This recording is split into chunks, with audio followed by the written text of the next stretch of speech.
Hello friends, कैसे हैं आप सब। Welcome to pharmacy classes by Aarti ma'am. तो आज हम कर रहे हैं जो AKTU का फार्माकोग्नोसी एंड फाइटोकेमिस्ट्री सेकंड का पेपर आया था 2021-20 में। इस पेपर को सॉल्व करना आज से स्टार्ट कर रहे हैं। इसका ए सेक्शन आज कंप्लीट कर लेंगे। इससे पहले मैं आपको बताना ये चाहती हूँ कि जो 2019 और 20 वाला पेपर था ये पूरा का पूरा सॉल्व हो चुका है। प्लेलिस्ट बनी हुई है फार्माकोग्नोसी एंड फाइटोकेमिस्ट्री सेकंड के नाम से, आप वहां पर चैनल पे जाके देख लेना, ठीक है। इसके अलावा जो 2020 और 21 में पेपर आया था ये पेपर एकदम सेम था 2019-20 वाले से, ठीक है। एकदम सेम पेपर है ये दोनों, 2019-20 और 20-21 वाले। ये पेपर का इवन जो सीक्वेंस है ना वो तक डिफरेंट नहीं है, सीक्वेंस भी एकदम सेम है, एकदम सेम है ना, कोई भी डिफरेंस है ही नहीं। इवन जो वेरी शॉर्ट क्वेश्चन है ना, जो ए सेक्शन वाले वेरी शॉर्ट क्वेश्चन होते हैं वो तक भी सेम है ना, कोई बिल्कुल भी डिफरेंस है ही नहीं। तो दो पेपर पढ़ने का फायदा क्या है, एकदम सेम है। मेरा भी कराने का फायदा ही क्या है ना। तो 2019-20 वाला पढ़ना है आपको और 21-22 वाला पढ़ना है। तो 21-22 वाला जो है ये हम आज से करा रहे हैं, ये वाले पेपर को सॉल्व, ठीक है। इसका ये सेक्शन आज कंप्लीट करवा देंगे इसी वीडियो के अंदर ही। तो सेक्शन ए जो था इसका फर्स्ट जो क्वेश्चन आया था वो आया था define chromatography with suitable example. Chromatography जो है इसको सबसे पहले इन्वेंट करा था टी स्वेट नाम के साइंटिस्ट ने। ये एक टेक्निक है जिससे हम मिक्सचर होता है, जैसे यहाँ पर हमारे पास मिक्सचर है, इसमें ना बहुत सारे डिफरेंट कंपाउंड है, जैसे ये रेड कंपाउंड भी है इसके अंदर, ये ग्रीन कंपाउंड भी है इसके अंदर, और ये येलो कंपाउंड भी है इसके अंदर, है ना। इसके अंदर बहुत सारे कंपाउंड है। अगर हमें इन सारे के सारे कंपाउंड को अलग अलग करना है, सेपरेट करना है, तो भी हम आसानी से कर सकते हैं क्रोमेटोग्राफी के थ्रू, यानी सेपरेशन भी कर सकते हैं। और अगर हमें इन सबको पहचानना है कि ये कौन कौन से कंपोनेंट हैं तो इनका आइडेंटिफिकेशन भी कर सकते हैं, ठीक है। एक मिक्सचर है उसमें से सेपरेट कर सकते हैं और आइडेंटिफिकेशन कर सकते हैं। दो चीजें लगेंगी इसके लिए, कौन कौन सी दो चीजें, एक स्टेशनरी फेज और एक मोबाइल फेज। ये दो चीजें हमें चाहिए होंगी सेपरेट करने के लिए और आइडेंटिफिकेशन करने के लिए, ठीक है। यही इतनी ही डेफिनेशन जो है ये सफिशिएंट है और एकदम एक्यूरेट है, आपको इतनी ही पढ़नी है। एग्जाम्पल की अगर बात करें, इसके बहुत सारे टाइप्स होते हैं क्रोमेटोग्राफी के। जो फर्स्ट क्रोमेटोग्राफी बना था वो पेपर क्रोमेटोग्राफी बना था। इसके अलावा और जो क्रोमेटोग्राफी है वो थिन लेयर क्रोमेटोग्राफी हो गई, कॉलम क्रोमेटोग्राफी हो गई, HPLC हो गई, HPTLC हो गई, गैस क्रोमेटोग्राफी हो गई, है ना। ऐसे बहुत सारे क्रोमेटोग्राफी हैं। आपको बेसिकली 2 या 3 यहाँ पर क्रोमेटोग्राफी के नाम लिख देने हैं। नेक्स्ट जो क्वेश्चन है वो है discriminate primary and secondary metabolite with example, ठीक है। अब यहाँ पर है ना, मैं आपको एक बात बताना चाहूंगी, जब भी लिखने के लिए आए right about primary and secondary metabolite, अगर ऐसे करके क्वेश्चन आता है ना तो आपको सीधा क्या करना था, यहाँ पर प्राइमरी मेटाबोलाइट लिख लो और उसके बारे में लिख दो क्या होते हैं, यहाँ पर फिर सेकेंडरी मेटाबोलाइट लिख दो और इसके बारे में लिख दो क्या होते हैं। सिंपल ऐसे लिख देना था, है ना। लेकिन यहाँ पर क्या आया है, डिस्क्रिमिनेट करने के लिए आया है ना। या फिर ऐसे अगर आ जाता कि differentiate the primary and secondary metabolite, है ना। तो अगर डिफरेंशिएट या डिस्क्रिमिनेट करने के लिए आए ना तो आपको हमेशा कंपैरिजन करना है और टेबल बना लेनी है, टेबल के साथ में उसको कंपेयर करना है, तभी आपको मार्क्स मिलेंगे, है ना। अदरवाइज अगर आप ऐसे सीधा सीधा लिख दोगे और पूछने के लिए आए डिस्क्रिमिनेट तो आपको मार्क्स अच्छे से नहीं मिल सकते हैं, ठीक है। आधा नंबर तो आपका कट ही जाना है। तो यहाँ पर प्राइमरी मेटाबोलाइट तो सेकेंडरी मेटाबोलाइट को दोनों को कंपेयर करेंगे, दोनों में क्या क्या अंतर होता है बेसिकली हमें ये बताना है, ठीक है। तो प्राइमरी मेटाबोलाइट जो होते हैं ये सिंथेसाइज होते हैं फोटोसिंथेसिस के थ्रू मेनली, है ना। फोटोसिंथेसिस जो होता है इससे कार्बोहाइड्रेट बनते हैं ना, आपने पढ़ा होगा बचपन में, ग्लूकोज बनता है ना। कार्बोहाइड्रेट बनते हैं सबसे पहले। अब कार्बोहाइड्रेट से ही फिर और 2 चीजें बन जाती हैं, प्रोटीन और फैट या लिपिड, ठीक है।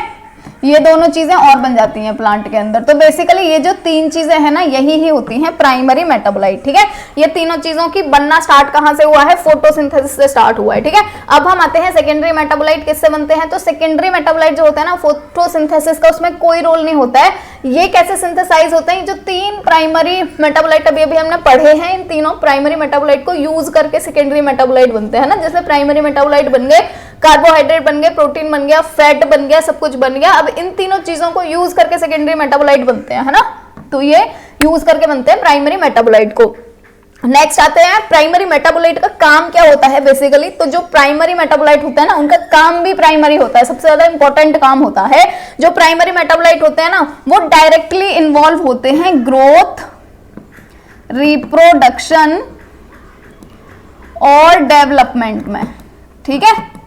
डेवलपमेंट में, ये तीन चीजों में इन्वॉल्व होते हैं। डायरेक्टली आप जीआरडी करके याद कर लेना, अगर याद करो तो, कि जीआरडी में इन्वॉल्व होते हैं। G for growth, R for reproduction and D for development. तो ये तीन चीजों में इन्वॉल्व होते हैं। अगर प्राइमरी मेटाबोलाइट नहीं हुए तो ना तो प्लांट का ग्रोथ होगा, ना रिप्रोडक्शन होगा, ना ही डेवलपमेंट होगा। ठीक है, अभी जब प्राइमरी मेटाबोलाइट से ये तीनों चीजें हो ही रही हैं तो सेकेंडरी मेटाबोलाइट की नीड ही क्यों है, जरूरत ही क्या है प्लांट को, है ना। तो देखिए ये जो बेसिक रिक्वायरमेंट है प्लांट की वो तो फुलफिल हो रही है प्राइमरी मेटाबोलाइट के थ्रू, लेकिन जो प्लांट है उसको अपने एनवायरनमेंट से बचना भी तो है। उस पे कीड़े भी आके लगेंगे, उस पे माइक्रोब भी अटैक करेंगे, उस पे और भी चीजें अटैक कर सकती हैं, है ना। तो उन सब से प्लांट को खुद को बचाना भी तो है। तो प्लांट खुद को अपने एनवायरनमेंट से बचाने के लिए सेकेंडरी मेटाबोलाइट बनाता है ना, खुद को प्रोटेक्ट करने के लिए अपने एनवायरनमेंट से। बाकी ग्रोथ, रिप्रोडक्शन और डेवलपमेंट में इनका डायरेक्टली कोई रोल नहीं होता है सेकेंडरी मेटाबोलाइट का। ठीक है, इसके बाद में अगर हम एग्जांपल की बात करें प्राइमरी मेटाबोलाइट के, तो कार्बोहाइड्रेट, प्रोटीन और लिपिड, जैसे मैंने बताया था थोड़ी देर पहले, तीन याद रख लेने हैं। कार्बोहाइड्रेट, प्रोटीन और लिपिड तीन होते हैं प्राइमरी मेटाबोलाइट, तीन ही चीजों में इन्वॉल्व होते हैं। कौन कौन सी? जीआरडी मतलब ग्रोथ, रिप्रोडक्शन एंड डेवलपमेंट। ठीक है, अगर हम इसके सेकेंडरी मेटाबोलाइट के एग्जांपल की बात करें तो जितने भी आप प्लांट पढ़ते हो कोग्नोसी के अंदर, जितने भी मेडिसिन पढ़ते हो प्लांट के अंदर, या जितने भी मेडिसिनल प्लांट पढ़ते हो, सारे के सारे सेकेंडरी मेटाबोलाइट ही होते हैं, क्योंकि प्लांट खुद को बचाने के लिए अपने अंदर मेडिसिन बनाता है और हम उन मेडिसिन को अपने लिए चुरा लेते हैं बेसिकली, है ना। तो जितने भी आप चीजें पढ़ते हो, जैसे एल्कलॉइड हो गया, ग्लाइकोसाइड हो गया, रेजिन हो गया, टैनिन हो गया, ये सारे के सारे क्या हैं? ये सारे के सारे हैं सेकेंडरी मेटाबोलाइट। ठीक है, अब नेक्स्ट आते हैं, यहां पर लिख रहा है डिफरेंशिएट टीएलसी एंड एचपीटीएलसी। ठीक है, यहां पर भी आपको पूछ रहा है डिफरेंस, तो आपको क्या बनाना है? सीधा सीधा टेबल बनाना है। ठीक है, ऐसे मत लिख देना कि टीएलसी लिया उसको एक्सप्लेन कर दिया, एचपीटीएलसी लिया उसको एक्सप्लेन कर दिया। एक्सप्लेन नहीं करना है यहां पर हमें डिफरेंशिएट करना है, अंतर बताना है दोनों में। ठीक है, तो टीएलसी और एचपीटीएलसी का टेबल बना लेते हैं, और सबसे पहले टीएलसी जो है इसका फुल फॉर्म ही लिख देते हैं। तो फुल फॉर्म होता है इसका थिन लेयर क्रोमेटोग्राफी। एचपीटीएलसी में बस आपको एचपी और याद रखना है, हाई परफॉर्मेंस। बाकी टीएलसी तो टीएलसी इधर है ना, तो टीएलसी का मतलब थिन लेयर क्रोमेटोग्राफी। नेक्स्ट आएंगे जो स्टेशनरी फेज हम यूज करते हैं टीएलसी के अंदर, है ना, उसका पार्टिकल साइज बड़ा होता है, यानी 250 माइक्रोन का होता है, जबकि जो एचपीटीएलसी में हम स्टेशनरी फेज यूज करते हैं उसका पार्टिकल साइज होता है 100 माइक्रोन मीटर का। ठीक है, यानी कि छोटा होता है टीएलसी से। इसके बाद में, क्योंकि जिसका पार्टिकल साइज बड़ा होगा उसकी एफिशिएंसी कम होगी, वो कम अच्छे से काम कर पाएगा। जिसका पार्टिकल साइज जितना छोटा होगा उतना ही ज्यादा अच्छे से काम कर पाएगा। ठीक है, तो क्योंकि इसका पार्टिकल साइज बड़ा होता है, लार्जर होता है इसका पार्टिकल साइज, इसीलिए इसकी एफिशिएंसी लो होती है। ठीक है, इसकी एचपीटीएलसी की एफिशिएंसी हाई होती है। क्यों होती है? क्योंकि इसका स्मॉलर पार्टिकल साइज होता है। इसके बाद में जो हम इसमें स्पॉटिंग करते हैं ना, बेसिकली जैसे ये अगर हमने स्टेशनरी फेज लगा लिया है और स्टेशनरी फेज लगाने के बाद में 1 सेंटीमीटर ऊपर हम यहाँ पे स्पॉट लगाते हैं ना अपने एक्सट्रैक्ट का, तो यहाँ पर जो हम स्पॉट लगाते हैं टीएलसी के अंदर वो हम अपने हाथों से लगाते हैं। अगर आपने प्रैक्टिकल किया होगा कोग्नोसी के लैब में तो कैपिलरी के थ्रू हम वो लगाते हैं, इसमें स्पॉट लगाते हैं ना, कैपिलरी के अंदर भर लेते हैं अपना जो भी एक्सट्रैक्ट होता है और उसको यहाँ पर ऐसे स्पॉट लगा देते हैं। ठीक है, तो ये तो टीएलसी के अंदर करते हैं। एचपीटीएलसी के अंदर हम ऐसा नहीं करते हैं, अपने आप स्पॉट यहाँ पर नहीं लगाते हैं। यहाँ पर स्पॉटिंग अपने आप ही जो मशीन होती है वो लगाती है, मशीन के अंदर रख देते हैं प्लेट, है ना। यहाँ पर टीएलसी के अंदर जबकि हम ये प्लेट भी खुद ही बनाते हैं, जो टीएलसी प्लेट होती है ना, टीएलसी प्लेट, इस प्लेट को भी हम खुद ही बनाते हैं, जबकि एचपीटीएलसी के अंदर प्लेट भी प्री कोटेड होती है, अपने आप बनी हुई होती है। अब एक पॉइंट ये भी लिख सकते हैं, मैंने यहाँ पर एक्चुअली नहीं डाला है ना, आप चाहे तो ये भी लिख सकते हैं। तो यहाँ पर मैनुअल स्पॉटिंग होती है, यानी हमें खुद स्पॉटिंग करनी पड़ेगी, जबकि यहाँ पर ऑटो सैंपलर के थ्रू होती है। मशीन में ऑटो सैंपलर होता है, अपने आप स्पॉटिंग कर देता है वो। इसके बाद में जो टीएलसी होती है वहां पर हमें मोबाइल फेज का ज्यादा अमाउंट चाहिए होता है, जबकि एचपीटीएलसी के अंदर हमें कम अमाउंट में ही हमारा काम चल जाता है। यहाँ पे बहुत कम मोबाइल फेज चाहिए। ठीक है, ये टाइम कंज्यूमिंग होता है टीएलसी, जबकि एचपीटीएलसी बहुत जल्दी हमें रिजल्ट दे देता है। तो ये टाइम कंज्यूमिंग बिल्कुल भी नहीं होता है, कम टाइम चाहिए होता है एज कंपेयर टू टीएलसी। ठीक है, तो ये हो गया टीएलसी और एचपीटीएलसी में डिफरेंस। इसके बाद में नेक्स्ट पढ़ेंगे, नेक्स्ट क्वेश्चन है write chemical test used to identify cardiac glycoside. ठीक है, कार्डियक ग्लाइकोसाइड के ना 3 टेस्ट होते हैं, लीगल, बालजेट और किलर क्लियानी। जो किलर क्लियानी है ना वो थोड़ा सा बड़ा है, और अब चाहे ना ये 3 टेस्ट आपको याद होने चाहिए बाय नेम। बाकी अगर आप एक को भी एक्सप्लेन करेंगे ना, ये 2 नंबर का क्वेश्चन है, अगर आप एक को भी एक्सप्लेन करेंगे तो भी वो 2 नंबर आपको देगा ही देगा। आपको तीनों टेस्ट के नाम याद रख लेने हैं, ठीक है। तो लीगल, बालजट, क्लियरली, तीनों के नाम आपको अच्छे से याद होने चाहिए। एक्सप्लेन एक को कर दीजिए, फुल मार्क्स मिल जाएंगे, फिर भी कोई नहीं काटेगा मार्क्स आपकी, ठीक है। तो सबसे पहले हम लीगल टेस्ट की बात कर लेते हैं। जो लीगल टेस्ट होता है उसके अंदर हम ड्रग एक्सट्रैक्ट लेते हैं और जितना हमने ड्रग एक्सट्रैक्ट लिया है बिल्कुल उतना ही ले लेते हैं वाटर। जैसे अगर हमने 1 ml ड्रग एक्सट्रैक्ट लिया है तो 1 ml ले लेंगे वाटर, इसमें 0.5 ml ऐड कर लेंगे लेड एसिडेट का सॉल्यूशन, ठीक है। ये सॉल्यूशन ऐड कर दिया। अब हम इसको अच्छे से शेक करेंगे और फिल्टर कर लेंगे। फिल्टर करने के बाद में जो भी हमारे पास फिल्टरेट आएगा, फिल्टर करने के बाद में जो दो चीजें आती है ना, एक फिल्टर पेपर के ऊपर रह जाता है उसको रेजिड्यू बोलते हैं और जो नीचे छन के आ जाता है उसको हम बोलते हैं फिल्टरेट, है ना। तो फिल्टरेट ले लिया है हमने और फिल्टरेट को भी एक्सट्रैक्ट करेंगे क्लोरोफॉर्म के साथ में, और एक्सट्रैक्ट करने के बाद जब एक्सट्रैक्शन हो जाएगी उसके बाद में हम उसको अच्छे से ड्राई कर देंगे, है ना। इवेपोरेट लिख रहे हैं ना, इवेपोरेट टू ड्राइनेस, तो इवेपोरेट करा देंगे अच्छे से ड्राई करवाने के लिए। अब जो हमारे पास में ड्राई रेजिड्यू आया है, इस रेजिड्यू को डिसॉल्व करेंगे 2 ml पाइरिडीन में और 2 ml सोडियम नाइट्रोप्रोसाइड में, और इसके बाद में हम इसको एल्कलाइन बनाने के लिए NaOH और डाल देंगे, ठीक है। NaOH डाल दिया। जैसे ही हम NaOH डालेंगे और जैसे ही ये सॉल्यूशन अल्कलाइन बनेगा तुरंत यहाँ पर पिंक कलर आ जाएगा अगर यहाँ पर कार्डियक ग्लाइकोसाइड होंगे तो, ठीक है। तो ये था लीगल टेस्ट, इजी है, इतना ज्यादा भी टफ नहीं है ना। बालजेट टेस्ट जो है ये तो बहुत ही छोटा सा है। यहाँ पर हमें क्या करना है, जैसे अगर हम कार्डियक ग्लाइकोसाइड की बात करें तो इसके अंदर डिजिटलिस आता है, स्ट्रोपेंथस आता है ना। तो सोचो डिजिटलिस की हम लीफ यूज करते हैं ना, तो ये हमारे पास में डिजिटलिस की लीफ है। इस लीफ में से ना थोड़ा सा लीफ काट लेंगे, है ना, थिक सेक्शन काट लेंगे इस लीफ का, और इसको काटने के बाद में हम इसको डिप करवा देंगे सोडियम पिक्रेट के सॉल्यूशन में, है ना। तो येलो से ऑरेंज कलर जो है वो आ जाएगा इस लीफ के थिक सेक्शन पे, जो हमने काटा था लीफ, वहां पर येलो से ऑरेंज कलर अगर हो जाए तो समझ लो ये कार्डियक ग्लाइकोसाइड है, ठीक है।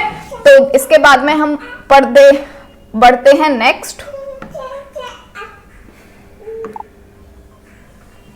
तो नेक्स्ट हमारा क्वेश्चन है differentiate hydrolysable and condensed tannin with example. Hydrolysable और कंडेंस्ड टैनिन जो है इनको हमें डिफरेंशिएट करना है। तो डिफरेंशिएट करना मैंने क्या बताया, टेबल बनाना है हमेशा, ठीक है। एग्जांपल भी लिखना है हाइड्रोलाइजेबल और कंडेंस्ड टैनिन के। तो हाइड्रोलाइजेबल टैनिन्स जो होते हैं इनको हम हाइड्रोलाइजेबल बोलते क्यों है, इसीलिए हाइड्रोलाइजेबल बोलते हैं क्योंकि ये हाइड्रोलाइज हो जाते हैं एसिड से या फिर एंजाइम से, ठीक है। दोनों चीजों से ही हाइड्रोलाइज हो जाते हैं। अब देखो यहाँ पर है ना, मैं आपको थोड़ा सा ऐसे बता देती हूँ, ये है हाइड्रोलाइजेबल टैनिन, ठीक है। अब जैसे ही इन टैनिन पे हम एसिड या एंजाइम की रिएक्शन कराएंगे, है ना, तो ये हो जाते हैं हाइड्रोलाइज, और हाइड्रोलाइज होने के बाद में ये बनाते हैं गैलिक एसिड और या फिर इलेगिक एसिड। ये दो चीजें बनाते हैं, ठीक है। आपको बेसिकली ये याद रख लेना है। अब यहाँ पर ये जो कंडेंस्ड टैनिन होते हैं इनको हम नॉन हाइड्रोलाइजेबल टैनिन भी बोलते हैं, है ना। चाहो तो ये भी लिख सकते हो, नॉन हाइड्रोलाइजेबल टैनिन, ठीक है। तो ये नॉन हाइड्रोलाइजेबल टैनिन या कंडेंस्ड टैनिन इनको क्यों बोलते हैं, क्योंकि ये हाइड्रोलाइज नहीं होते हैं, ठीक है। तो ये नहीं होते हैं हाइड्रोलाइज मिनरल एसिड से या एंजाइम से, ठीक है। अब यहां पर हम लिख लेते हैं नॉन हाइड्रोलाइजेबल टैनिन, ठीक है। अब ये जो नॉन हाइड्रोलाइजेबल टैनिन है ना, जब भी हम इनमें एसिड या एंजाइम मिलाएंगे ना तो ये नॉन हाइड्रोलाइजेबल है, तो हाइड्रोलिसिस तो इनकी होगी नहीं, हाइड्रोलाइज तो ये होंगे नहीं। हाइड्रोलाइज की जगह ये हो जाते हैं पॉलीमराइज, उल्टा हो जाते हैं ना, टूटने की जगह और जुड़ जाते हैं, तो पॉलीमराइज हो जाते हैं। और पॉलीमराइज होने के बाद में ये एक रेड कलर का प्रोडक्ट बनाते हैं जिसको हम बोलते हैं फ्लोबाफीन, ठीक है।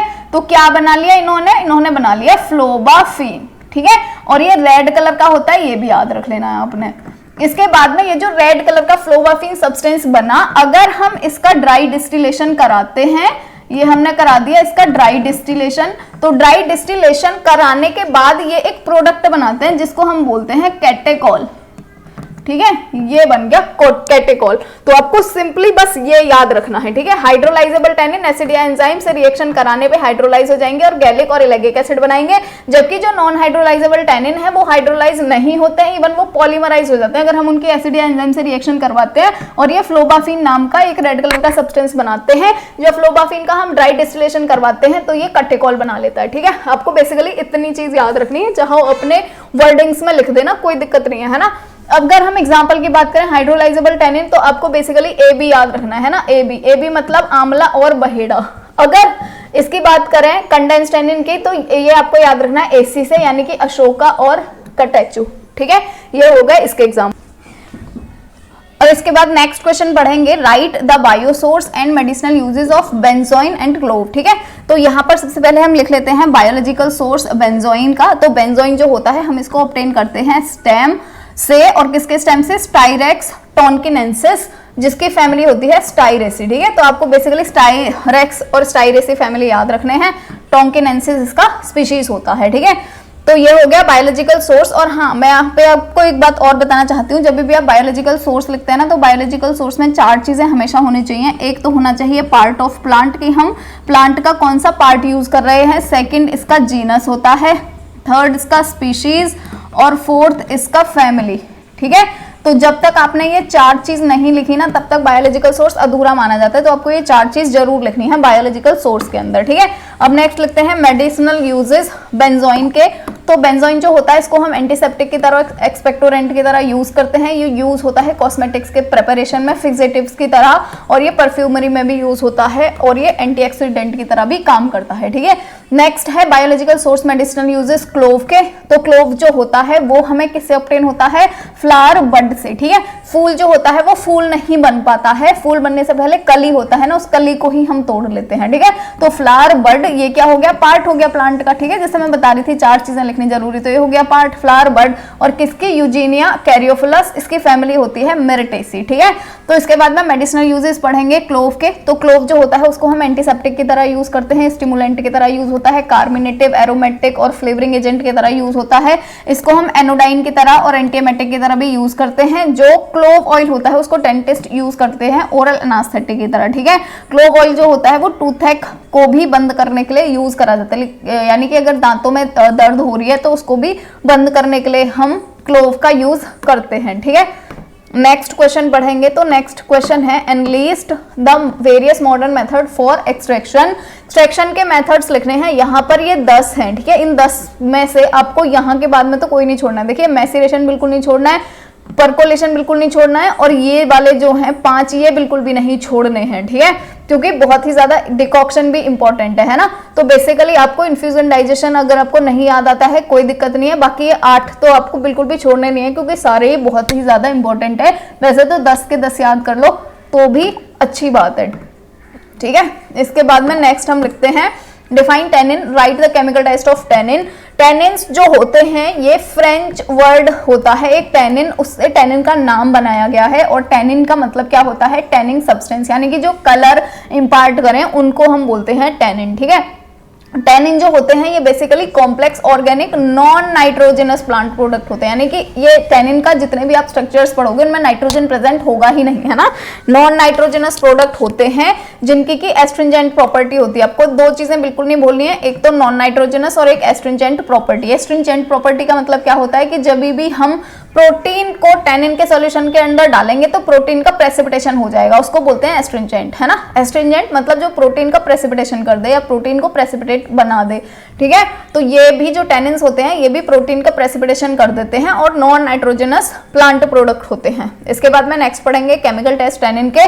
तो टैनिन के ना 3 केमिकल टेस्ट होते हैं, एक होता है यही गोल्ड बीटर स्किन टेस्ट, ठीक है, एक होता है जिलेटिन टेस्ट और एक होता है फेनाजोन टेस्ट। ठीक है, ये मैंने यहाँ पर नहीं डाला है, आप चाहो तो ये भी याद रख सकते हो फेनाजोन टेस्ट, क्योंकि ये भी इंपॉर्टेंट होता है। ये पी है यहाँ पर, आर मत समझ लेना इसको, है ना, फेनाजोन टेस्ट। ठीक है, तो ये 3 केमिकल टेस्ट होते हैं, आप चाहें तीनों के नाम लिख देना और एक डिस्क्राइब कर देना। बाकी ये इतना ज्यादा टफ नहीं है, मैं आपको भी इजी तरीका बताती हूँ कि इसका इजी तरीका है क्या। ठीक है, सबसे पहले तो देखो गोल्ड बीटर स्किन टेस्ट जो होता है ना, ये गोल्ड बीटर स्किन है क्या? तो गोल्ड बीटर स्किन कुछ नहीं है, ये ऑक्स जो होता है उसके इंटेस्टाइन को ही हम बोलते हैं गोल्ड बीटर स्किन।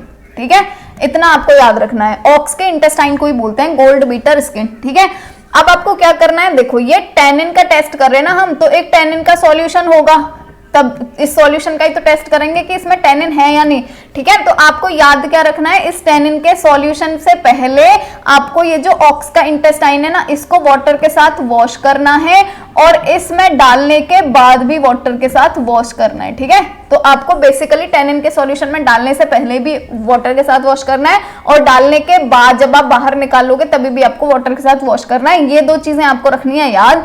इससे पहले आपको और क्या याद रखना है इसके अलावा, तो पहले हम इसको HCl के सॉल्यूशन में डिप करेंगे। ठीक है, ये हो गया HCl का सॉल्यूशन, और HCl सॉल्यूशन के बाद में हम यहाँ पर बना लेते हैं कि यहाँ पर लिख देते हैं फेरस सल्फेट का सॉल्यूशन, आपको इसमें डिप करना है। ठीक है, तो बेसिकली आपको करना क्या है, ऑक्स का इंटेस्टाइन ले लेना है, इस ऑक्स के इंटेस्टाइन को आपको HCl के सॉल्यूशन के अंदर डाल देना है। ठीक है, HCl के सॉल्यूशन के अंदर डाल दिया, सोक करा लिया अच्छे से। सोक कराने के बाद में इसमें से निकालो बाहर, बाहर निकालने के बाद में आपको वाटर के साथ इसको कर लेना है वॉश, जैसे मैं बता रही थी। इस टैनिन के सॉल्यूशन में डालने से पहले वाटर के साथ वॉश कराना है, तो वाटर के साथ वॉश करा लिया। वाटर के साथ वॉश कराने के बाद आपको टैनिन के सॉल्यूशन के अंदर इसको डिप कराना है। टैनिन के सॉल्यूशन के अंदर से बाहर निकालेंगे, बाहर निकालने के बाद फिर से वाटर के साथ वॉश कराएंगे, और वाटर के साथ वॉश कराने के बाद में इसको डाल देना फेरस सल्फेट के सॉल्यूशन में। फेरस सल्फेट के सॉल्यूशन में डालने के बाद में इसको बाहर निकालेंगे, और अगर इसका कलर ब्राउन आ गया, ठीक है, ब्राउन कलर हो गया, तो समझो ये टैनिन है। ठीक है, अब देखो हम यहाँ पे समझेंगे गोल्ड बीटर स्किन जो होता है वो इंटेस्टाइन जो होती है ऑक्स की, उसको बोलते हैं। अब हम इस गोल्ड बीटर के स्किन का लेंगे, यानी कि ऑक्स के स्किन को लेंगे और इसको सोक कर लेंगे 2% HCl के अंदर, है ना। तो हमने यहाँ पर डिप किया था ये, ठीक है। यहाँ पर डिप करने के बाद में इसको वॉश कर लेंगे डिस्टिल्ड वाटर से, तो हमने यहाँ पर इसको वॉश कर लिया था, ठीक है। वॉश करने के बाद में इसको टैनिन सॉल्यूशन के अंदर डालेंगे 5 मिनट के लिए, तो हमने यहाँ पे ये इसके अंदर भी डाल दिया था। इसके बाद में इसको वॉश करेंगे फिर से डिस्टिल्ड वाटर से, तो देखो हमने यहाँ पर फिर से डिस्टिल्ड वाटर के साथ वॉश किया था। वॉश करने के बाद में 1% फेरस सल्फेट सॉल्यूशन के अंदर डिप करेंगे, तो ये हमने यहाँ पर डिप करा दिया। और उसके बाद में अगर चेंज हो जाता है स्किन में, ब्राउन या ब्लैक कलर हो जाता है स्किन का, तो हम समझते हैं कि इसमें टैनिन्स हैं, ठीक है।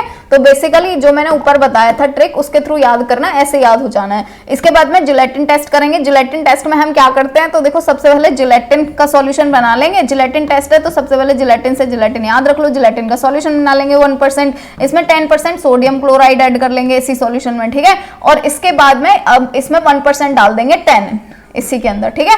जैसे ही हम टैनिन डालते हैं ना, तो होता क्या है, जो जिलेटिन होता है ना, ये होता है प्रोटीन, है ना। और हमने क्या पढ़ा है कि टैनिन जो होते हैं वो प्रोटीन का कर देते हैं प्रेसिपिटेशन। तो टैनिन जो है, जैसे ही हम 1% टैनिन सॉल्यूशन इसके अंदर डालेंगे जिलेटिन के सॉल्यूशन के अंदर, तो जो जिलेटिन होगा ना उसका प्रेसिपिटेशन हो जाएगा। क्यों हो जाएगा, क्योंकि जिलेटिन प्रोटीन होता है और टैनिन प्रोटीन का प्रेसिपिटेशन कर देंगे, ठीक है। तो यही ही 2 केमिकल टेस्ट है। एक और फेनाजोन टेस्ट भी होता है ना, वो भी इतना ज्यादा वो नहीं है, ये दोनों बहुत ज्यादा इंपॉर्टेंट होते हैं। नाम चाहो तो नाम लिख देना तीनों की, ठीक है। चलिए नेक्स्ट बढ़ते हैं। तो नेक्स्ट है write the biological source chemical constituent and of tea and taxol, ठीक है। बायोलॉजिकल सोर्स और केमिकल कॉन्स्टिट्यूएंट लिखने हैं, तो सबसे पहले हम टी का लिखेंगे। अब देखो टी का लिखने के लिए ना, टी का सबको पता होता है पत्तियों से बनती है ना, चाय पत्ती भी बोलते हैं, तो पत्तियों से बनती है जो टी होती है वो बेसिकली। अब इतना तो हमें पता है ना, अब आपको याद क्या रखना है, देखो यहाँ पे लिख लिया हमने टी, ये लिख गया टी, ठीक है। अब इसका जीनस याद करने के लिए ना बस यहाँ पर एच और लगा देना है, तो ये बन गया थिया, ठीक है। टी के बाद में बस आपको एच और लगा देना है, तो ये बन गया थिया साइनेंसिस। और फैमिली क्या है, तो थिया के बाद में बस CEAE और लगाना है, तो बन गया इसका फैमिली थिएसी, ठीक है। केमिकल कॉन्स्टिट्यूएंट याद रखेंगे, इसमें प्यूरिन एल्कलॉइड होते हैं, कैफीन, थियोब्रोमीन और थियोफाइलिन। आपको प्यूरिन एल्कलॉइड नहीं याद आता मत लिखिएगा, आपको ये तीनों इंपॉर्टेंट है, ये लिखने हैं, है ना, कैफीन, थियोब्रोमीन और थियोफाइलिन। कलर जो होता है टी का, वो गैलोटेनिक एसिड की वजह से होता है, और जो ओडर आती है ना चाय के अंदर से अच्छी सी, वो होती है येलो वोलेटाइल ऑयल होता है टी के अंदर, उसकी वजह से, ठीक है। नेक्स्ट लिखेंगे बायोलॉजिकल सोर्स केमिकल कॉन्स्टिट्यूएंट टेक्सोल के। तो टेक्सोल जो होता है ये हमें बार्क से मिलता है, यानी छाल से मिलता है, टेक्सस ब्रेविफोलिया। टेक्सोल टेक्सस याद हो जाएगा, ब्रेविफोलिया फैमिली होती है टेक्सेसी, टेक्सोल से ही टेक्सेसी भी याद हो जाएगा, ठीक है। केमिकल कॉन्स्टिट्यूएंट क्या क्या होते हैं, तो मेन जो होता है ना वो टेक्सस के प्लांट का टेक्सोल ही होता है, जो हमें पूछा गया है, यही इसका मेन केमिकल कॉन्स्टिट्यूएंट होता है। इसके अलावा इसके अंदर क्या होते हैं, टैक्सीन बी, आपको एक याद करना है, इसी से ही सारे याद हो जाएंगे। कैसे याद हो जाएंगे, देखिए टैक्सीन बी होता है, इसके बाद में ये लिख रहा है टैक्सीन बी, आपको बस आइसो और लगा देना है, ठीक है। इसके बाद में नेक्स्ट है टैक्सीन बी, इसके आगे आपको डीऑक्सी और लगा देना है, और ये है यहाँ पर टैक्सीन बी, इसके आगे आपको क्या लगाना है, डीऑक्सी और आइसो दोनों लगा देना है। तो देखो डीऑक्सी और आइसो, ठीक है। तो टैक्सीन याद रखना है, पहले में आइसो लगा देना है, दूसरे में डीऑक्सी लगा देना है, तीसरे में डीऑक्सी और आइसो दोनों लगा देने हैं। ये हो गए इसके केमिकल कॉन्स्टिट्यूएंट। चलिए नेक्स्ट क्वेश्चन की तरफ बढ़ते हैं। तो नेक्स्ट जो क्वेश्चन है ये है define radio tracer technique and list various detectors used in tracer technique. तो ट्रेसर टेक्निक जो होती है ना, ये वो टेक्निक है जिसमें हम एक लेबल्ड कंपाउंड बना लेते हैं, ठीक है। और लेबल्ड कंपाउंड को क्यों बनाते हैं? ताकि हम फाइंड आउट कर सकें, यानी कि ढूंढ सकें या ट्रेस कर सकें बहुत सारे इंटरमीडिएट्स को। वो जो भी बायोसिंथेटिक पाथवे के बहुत सारे स्टेप्स होते हैं उनमें एक गिवन रेट और टाइम पे, ठीक है। जैसे आपने शिकमिक एसिड पाथवे पढ़ा होगा, मेवालोनिक एसिड पाथवे बना होगा, आपने ऐसे बहुत सारे ऐसे पाथवे पढ़े होंगे ना, इससे ये बना, इससे ये बना, फिर इससे ये बन जाता है, ये बन जाता है, ये बन जाता है। तो कौन से वाले स्टेप पे क्या बन रहा है, हम ये पहचानने के लिए जो रेडियो ट्रेसर टेक्निक है उसका यूज करते हैं, ठीक है। उस टेक्निक के थ्रू ही हम पहचानते हैं बेसिकली, है ना। अब डिटेक्टर्स कौन कौन से होते हैं ट्रेसर टेक्निक के अंदर? तो Geiger Muller counter, liquid scintillation chamber, gas ionization chamber, mass spectroscopy, NMR spectroscopy और ऑटो रेडियोग्राफी, ये होते हैं डिटेक्टर्स जिनको हम यूज करते हैं ट्रेसर टेक्निक के अंदर। तो ये था ए सेक्शन कंप्लीट 2021-22 वाले पेपर का। आई होप आपको पसंद आया होगा। पसंद आया है वीडियो को लाइक करे बिना बिल्कुल भी मत जाइएगा। चैनल को सब्सक्राइब कर लेना जरूर अगर नहीं किया है अभी तक, और अपने दोस्तों के साथ भी शेयर कर दीजिएगा सपोर्ट करने के लिए मुझे बेसिकली, ठीक है। चलिए तो मिलते हैं नेक्स्ट